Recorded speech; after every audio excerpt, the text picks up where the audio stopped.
Shalom, Yasha'Allah.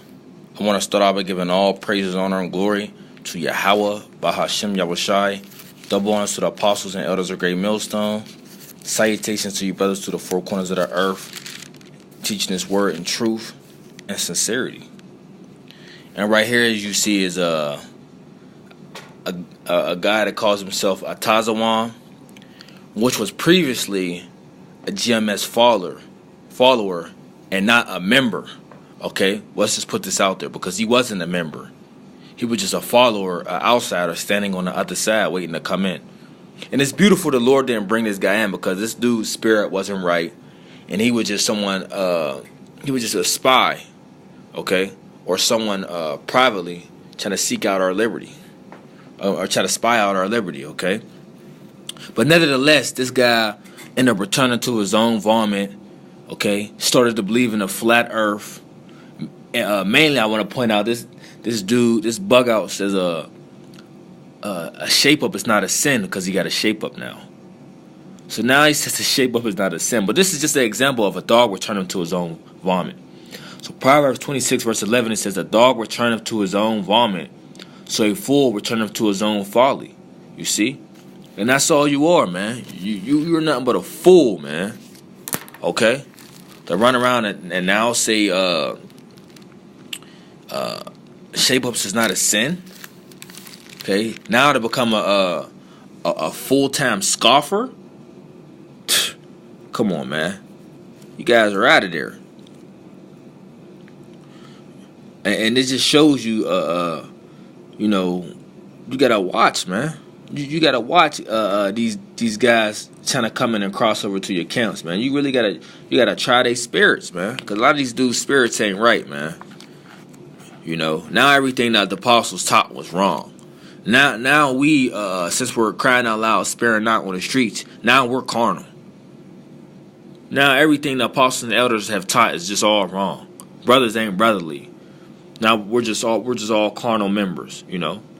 And you guys are mad at the fact that us as a brotherhood come together as a group, you know, in the same spirit and the same mind of Yahweh Shem Yahushai, and teach together, man. Hey, y'all almost got the spirit of Esau on y'all. Okay?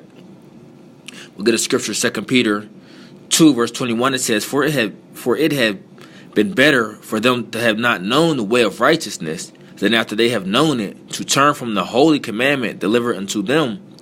But it has happened to them according to the true proverb, the dog is turned to his own vomit, so you turn to your own ways and everything that you was doing before. Who knows how much more things you're doing that you was told not to do, now that you want to get shape-ups again. It says, or you have shape-ups again. Let me rephrase that.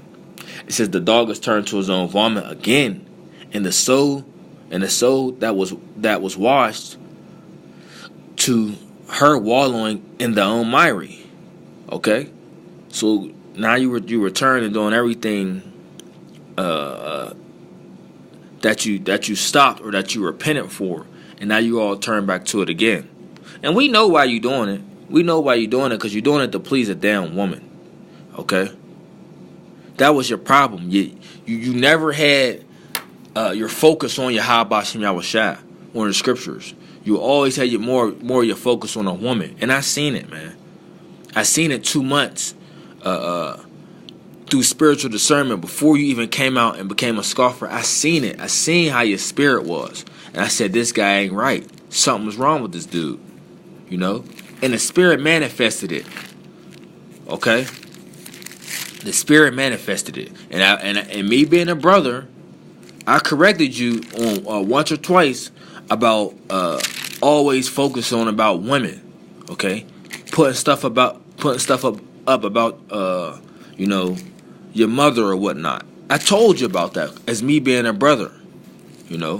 But still, a man is going to do what he wants to do, okay? Now you didn't turn to a complete scoffer. You see, now telling people beware of great millstone. No, beware of you.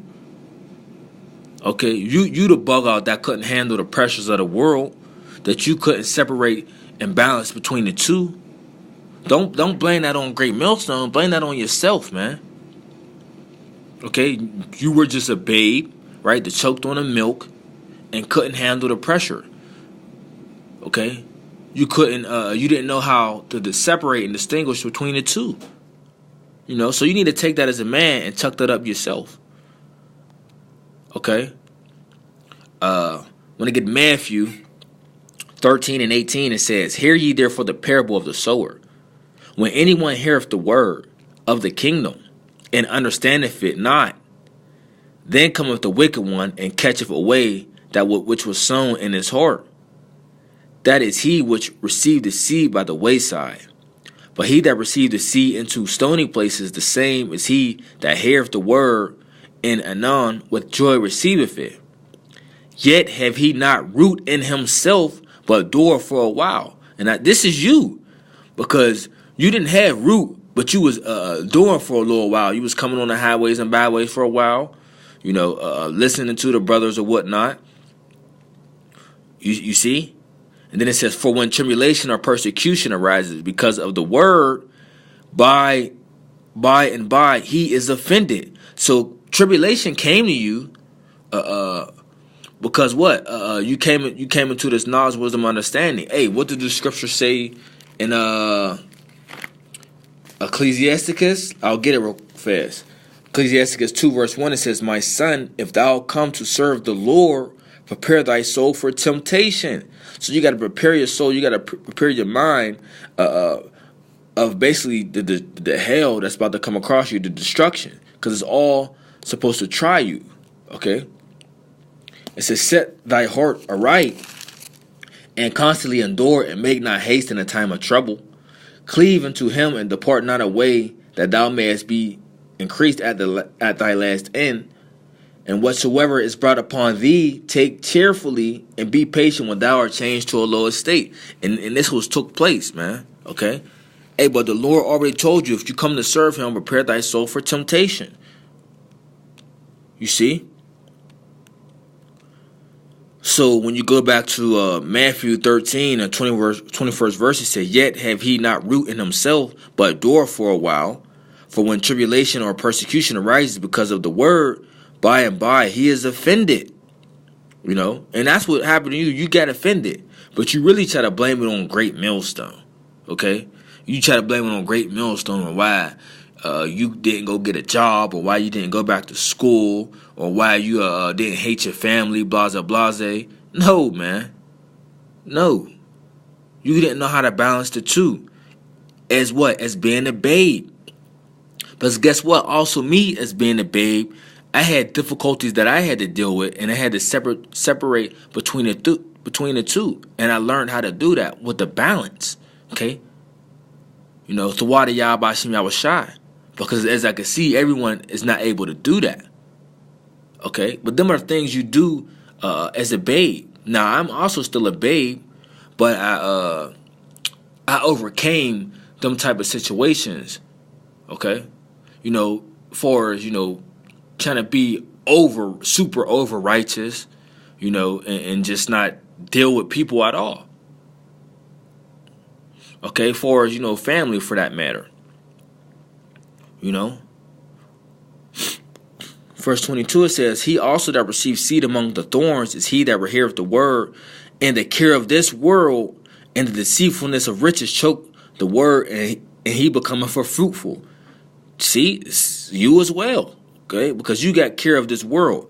And what's the main thing you got care of this world of with? Was the woman, okay? It was all about your woman. You will always post about your woman this, your woman that.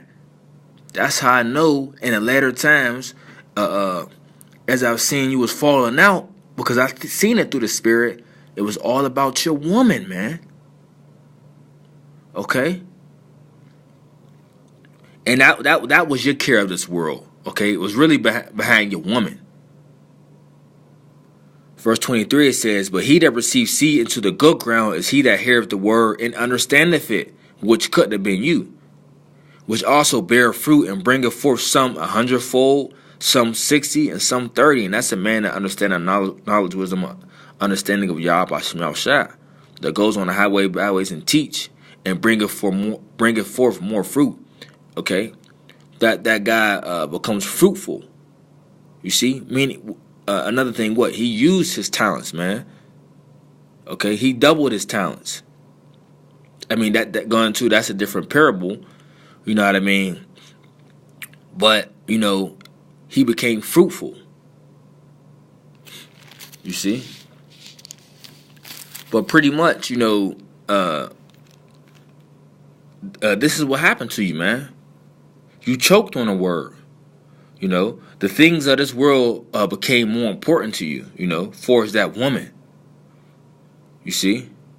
Persecution came upon you, and what? You didn't take it cheerfully when you got brought to a low estate. You see? Hey, but all in all, man, you ain't right, man. You ain't right. And you became a complete bug out, and posted on the channel of the team of the wicked, the Avenger of Yahushai, or Avenger for Yahushai, which they're nothing but scoffers and bug outs, because the Lord is going to destroy them anyway. When you come to a point where you're put on a platform and uplifted by the wicked, hey man, you better check yourself. You know that ain't right, man. You see? Well, I want to close out with, let's get this. It says, James 4:4 says, "Ye adulterers and adulteress, know ye not that the friendship of the world is enmity with the Most High? Whoever therefore will be a friend of the world is the enemy of the Most High." So you don't want to be a friend of the world, man. Okay? Because you're a friend of the world, you're at enmity with the Heavenly Father. Okay? When you're even in the cares of this world, over the word, over the scriptures, for a woman, and the scriptures tell you that you're going to get 7 women should cleave to one man, in a day of calamity, you care about and put your heart into a woman instead of Yahweh Shem Yahushua. You got to be a damn fool. But nevertheless, I'm going to end off with that, okay? A dog returning to his own vomit, and this is what this guy was, okay? He's just nothing but a dog returning to his own vomit, And as you can see, check this out. This guy's making a video laying down. Who does that? Hey, so it was beautiful that the DC brothers didn't let you cross over, man. All right, it was beautiful, and it was all done through the spirit and power of Yahweh Shem Yahushua, because you was nothing but a nigga. Okay? Hey, but beware of this guy, man. He ain't nobody, but it's just a rebuke on him because he's going off. Shalom.